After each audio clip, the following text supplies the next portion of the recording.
1995년 2월 29일은 삼풍백화점이 무너진 날입니다. 그날 그 사고로 502명이 죽고 1000명이 다치게 되었습니다. 그런데 열 하루가 되던 그날, 아무도 더 이상 생존자가 없을 것이라고 생각했던 그 콘크리트 저 지하 구석에서 한 명이 구출됩니다. 그런데 더 놀라운 것은 이틀 후에 다시 또 한 명의 청년이 구출됩니다.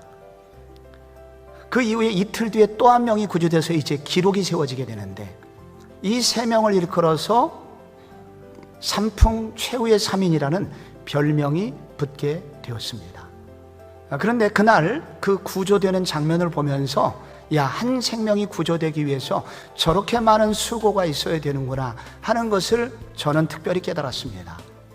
한 기업인의 욕심 때문에 백화점이 무너진 끔찍한 사고 한가운데서 그래도 우리는 그날 희망을 볼 수 있었습니다.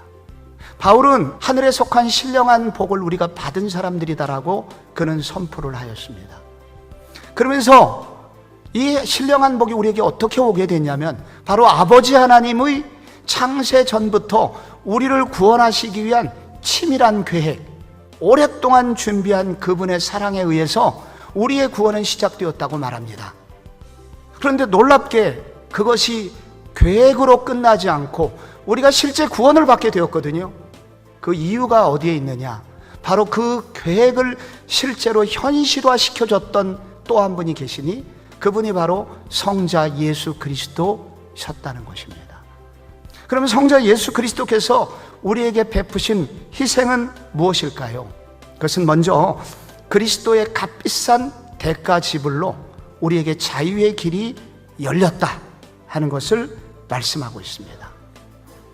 우리 인간은 원래 자유민이었습니다. 그런데 어느 날 이 첫사람 아담이 하나님과의 관계를 끊고 사탄의 말을 받아들였습니다. 그때부터 죽음이 시작됩니다. 또한 동시에 사탄의 노예가 됩니다. 그런데 하나님이 이것을 해결해 주셨습니다.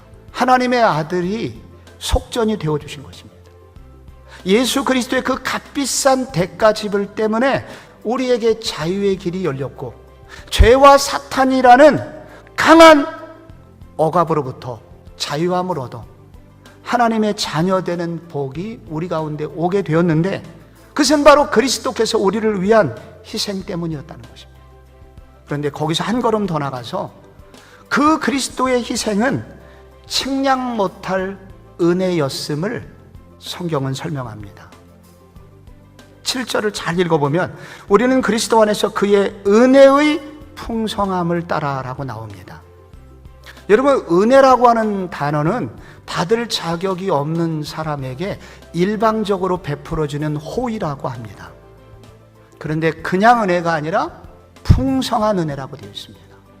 이 풍성한이라고 하는 단어는 측량할 수 없는, 우리 인간의 머리로서는 다 이해할 수 없는 호의, 사랑, 그런 은혜를 말하는 것입니다.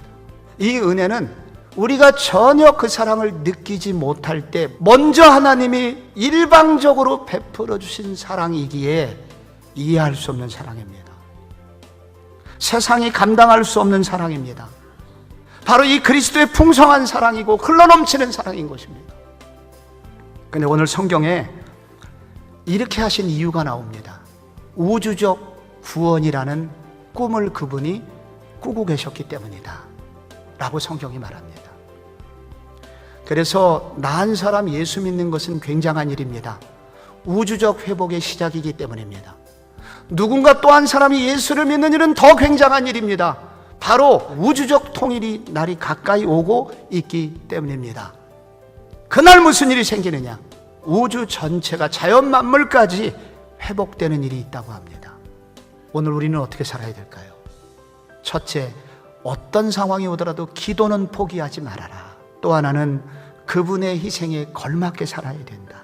성삼위일체 하나님의 완벽한 수고를 통해서 구원받은 우리도 이러한 삶을 향하여 출발하는 성도가 되어야 될 줄로 믿습니다.